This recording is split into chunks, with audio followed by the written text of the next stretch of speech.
Hello दोस्तों।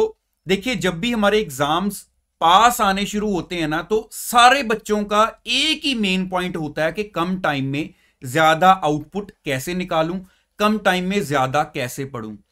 तो ऐसे टाइम में आकर मैं आपको आज ऐसे 5 पॉइंट बताने लगा हूं कि जो आपको जो भी आपकी डे की रूटीन में आउटपुट निकलती है वो कम से कम 25-30% बढ़ जाएगी, हो सकता है ज्यादा ही बढ़ जाए। तो मेरी हर एक बात को कॉपी पर नोट कर लेना, ये पांच की पांचों बातें, और कल से फॉलो करना शुरू कर दो। देखना आपकी आउटपुट कितनी बढ़ेगी। चलो पहली बात करता हूं, मम्मी से किस किस को डर लगता है। मेरे को याद से कमेंट बॉक्स में बताना, भूल ना जाना। स्कूल टाइम से लेकर आज तक मेरे ख्याल से घर में सबसे ज्यादा पावरफुल अगर सीसीटीवी कैमरा घूम रहा होता है ना, तो वो हमारे मम्मी हर तरफ ध्यान रखते हैं कि अगर खास तौर पे हमारे एग्जाम पास हो ना, फिर तो उनकी पूरी शक रहती है कि पक्का देखूं कि मेरा बच्चा पढ़ रहा है ना। क्योंकि देखो, जो उनकी होप है अपने बच्चों से, है ना, वो अब दुनिया तो लगाएगी नहीं, उन्हीं ने हमारे भले के लिए सोचना है। लेकिन कई बार हम ये शैतानी कर जाते हैं कि नीचे कोई कॉमिक बुक पढ़ रहे हैं या कोई गेम खेल रहे हैं, दिखा ये रहे हैं कि हम पढ़ रहे थे। हुआ कभी किया आपने ऐसा? मेरे साथ शेयर जरूर करना। तो अब देखो, अब आपको सही बात बताता हूं। और अगर ऐसे कभी पकड़े जाओ ना, फिर बंदा सोचता है यार, ना तो अब कभी ऐसा करूंगा, और मैं बस अब कह लो कि दिन रात एक कर दूंगा और पूरा पढ़ने लग जाऊंगा। मतलब वहां पर एक ईगो का सवाल आ जाता है कि अब मैं बताता हूं सभी को कि मैं कितना पढ़ भी सकता हूं। अगर मैं शरारतें कर लेता हूं तो मैं पढ़ूंगा भी बहुत। बस सबसे पहले तो घर पे डिक्लेयर कर दो कि जी कल से मैं 12 घंटे 14 घंटे, जो आपकी कैपेसिटी आप सोच रहे हो निकालना चाहते हो, कि मैं इतने घंटे पढ़ने लगाऊं। क्योंकि जब ईगो का सवाल आ जाएगा, अब उसमें मान लो अगर आपने कल उतना ना पढ़ा, सारा दिन सुनने को मिलेगा मम्मी से ही, खास तौर पर, कि देखा बातें थी वो सारी, अब एक दिन में ही देख लो 6 घंटे में बस होगी। तो जब ईगो आ जाएगी तो आप देखना नेचुरली 12-14 घंटे भी जागोगे, क्योंकि आप फिर इस चीज को बर्दाश्त नहीं कर पाओगे। तो सबसे पहले अपना प्लान जो है वो डिक्लेयर कर दो घर पे कि कल से मेरा ये प्लान है पढ़ने को लेकर। दूसरी बात कॉपी पर लिख लेना, दिन की जो शुरुआत है ना, वो कभी भी माइंड में नेगेटिविटी के साथ नहीं होनी चाहिए। लेकिन आजकल मैं देखता हूं हर बंदे ने अलार्म लगाया हुआ है 5 बजे का, फिर 5:30 का, फिर 6 का, फिर 6:30 का, फिर 7 का भी, कि चलो शायद अगर 7 बजे तक तो उठ ही जाऊंगा ना। देखो, जब भी आप अपने दिन की जो शुरुआत है ना, जो सोच के आप सोए थे, अगर वैसे ना हो ना, तो डे आपका एक नेगेटिव फीलिंग के साथ स्टार्ट होता है कि यार, मतलब अगर मैं अब 8 बजे उठाऊं, उठना था मैंने 5 बजे, 3 घंटे में मैं ये भी कर सकता था, अब मैं वहां से स्टार्ट करूं, मैं कितना पीछे हो गया हूं। तो वो सारा दिन ही आपका, मतलब आउटपुट आपकी 30 कह लो 35% बढ़नी, क्या वो उल्टा 50% नीचे जा रही होती है। तो कभी भी माइंड में फिट करके सो कि अगर आपने 7 बजे उठना है ना, तो 7 बजे का अलार्म लगाओ। 4 बजे उठना है तो 4 बजे का अलार्म लगाओ। और जैसे ही वो अलार्म बजे, विद इन कह लो 5 मिनट्स आपको उठ के फ्रेश होकर अपने काम की तरफ बढ़ना है। ये नहीं कभी भी होना चाहिए उसको डिले करते रहो, क्योंकि डे अगर नेगेटिविटी माइंड में लेकर स्टार्ट हुआ तो आपका सारा दिन वेस्ट जाएगा। अब इसके साथ ही रिलेटेड मेरा थर्ड पॉइंट है। देखो, नॉर्मली क्या होता है कि आज मैं मान लो सुबह लेट उठा, तो मैंने सोचा अब मैं रात को ज्यादा देर तक जागूंगा। आज मैं रात को 2 बजे तक पढ़ता रहा, और उसके बाद सुबह आंख ही नहीं खुली, फिर मैं 9 बजे उठा। अब और ज्यादा लेट हो गया, फिर रात को शायद मैं 3 बजे तक पढ़ा। फिर 3-4 दिन बाद मैं अब रात को ज्यादा जाग जाग के थक गया, फिर मैं इकट्ठा ही मान लो कि 10-12 घंटे के लिए सो गया। अब ये सिस्टम ना हमारी लाइफ में कभी भी हमारे शेड्यूल्स को फॉलो नहीं करवा पाते, और हम पीछे रह जाते हैं लाइफ में। हमेशा फिक्स रखो। देखो, अगर तो आप अर्ली मॉर्निंग उठने वालों में से है, जो मुझे भी पसंद है कि आप 4-5 बजे उठ सकते हो, वो सबसे बेस्ट रहता है, फिर तो आप फिक्स रखो कि रात को 10 बजे के बाद या 9 बजे के बाद मैंने रख देनी है बुक्स साइड पर। मैं बुक्स को नहीं हाथ लगाऊंगा। अब मैंने लेट जाना है, नींद चाहे मुझे आधे घंटे में आए 1 घंटे में आए, मैंने बुक्स नहीं उठानी है। मैं सुबह 4 बजे उठ के बुक्स उठाऊंगा। फिर आप अर्ली मॉर्निंग उठ के पढ़ो।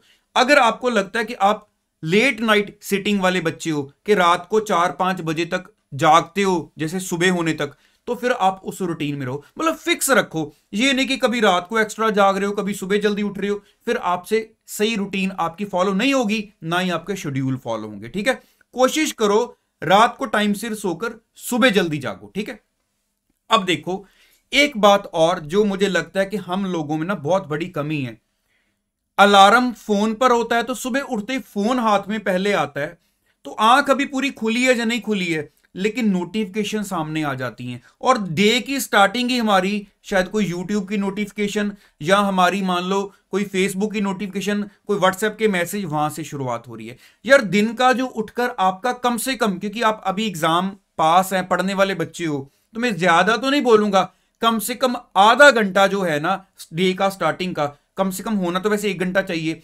उसमें आपके पास आपका कोई भी गैजेट नहीं होना चाहिए। आपको वो अपने लिए देना है। फ्रेश हुए, जो भी आपने कह लो कि चाय वगैरह लेनी है वो पीकर उसके बाद माइंड को फ्रेश करना है, 10 मिनट सैर करनी है, या आपने कल जो काम फिनिश किया था, आज आपका जो प्लान है उसको क्या करने वाले हो, उसको माइंड में लेकर आओ, उसकी तरफ देखो। और जो अपने डे की शुरुआत है ना आपकी, वो अपने काम से करो। फिर देखना आपको कितना ज्यादा कह लो कि एक अलग ही दुनिया फील होगी। अगर आप सुबह उठते ही कह लो कि वो सोशल मीडिया की तरफ बिजी हो गए, तो वो तो आपका मेरे ख्याल से कभी ना कभी ऐसा भी हो जाता है कि शायद देखते देखते देखते अब 6 बजे के उठे हुए हो, 7 साढ़े 7 बज गए, अभी तक आप बिस्तर में ही बैठे हो, फोन ही चलाई जा रहे हो, ऐसा भी हो जाता है कई बार। तो इस चीज को अवॉइड करो। ये 4th पॉइंट था। अब मैं आता हूं हमारे पास 5th पॉइंट पर।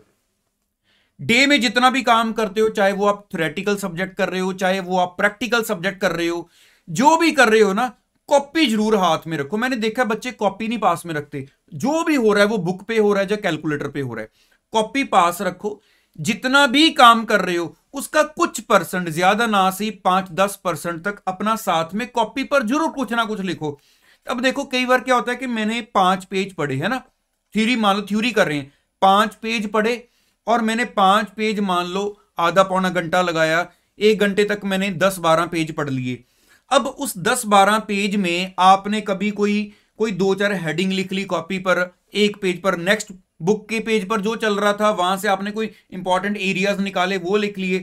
अब इसके साथ क्या होता है कि जब आप 5-6 घंटे वो सब्जेक्ट को छोड़ते हो, फिर आप अपनी कॉपी की तरफ देखते हो कि यार मैंने ये 3-4 पेज में कुछ इंपॉर्टेंट एरियाज वहां से निकाले हैं, और वहां से आपको लग रहा है हाँ यार ये एरियाज बुक में आए थे, तो ये अच्छी बात है कि मेरे को रिकॉलिंग हो रही है यहां से, तो वो आपको एक पॉजिटिव फीलिंग आती है कि हाँ यार मैं इतना कवर कर चुका हूं, तो यहां से मैं दोबारा देखूंगा तो मैं उसको दोबारा फर्दर रिवाइज भी जल्दी कर पाऊंगा। तो जितना पॉसिबल हो सके तो वो इंपॉर्टेंट एरियाज, कुछ इंपॉर्टेंट पॉइंट्स, कुछ हेडिंग्स कॉपी पर साथ साथ लिखते रहा करो। उसके साथ ना एक फीलिंग ही अलग होती है कि हाँ मैं स्टडी कर रहा हूं। तो ये 5 बातें मुझे था कि आज मैं आपके साथ, जो मतलब कि एक बच्चा जो खुद काम करता है, प्रॉब्लम्स को फेस करता है, तब ये बातें निकलकर सामने आती हैं कि हाँ इसके साथ बहुत सारी इंप्रूवमेंट्स हो सकती हैं।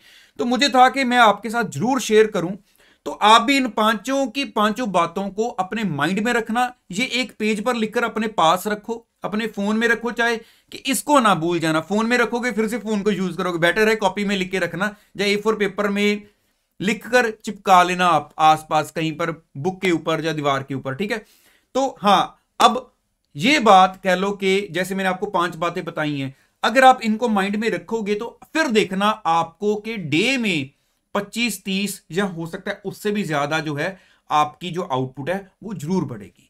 तो चलिए इसी के साथ ही मैं आपको बताता हूं कि हम इस वीडियो को कह लो यहीं पर वाइंड अप करते हैं।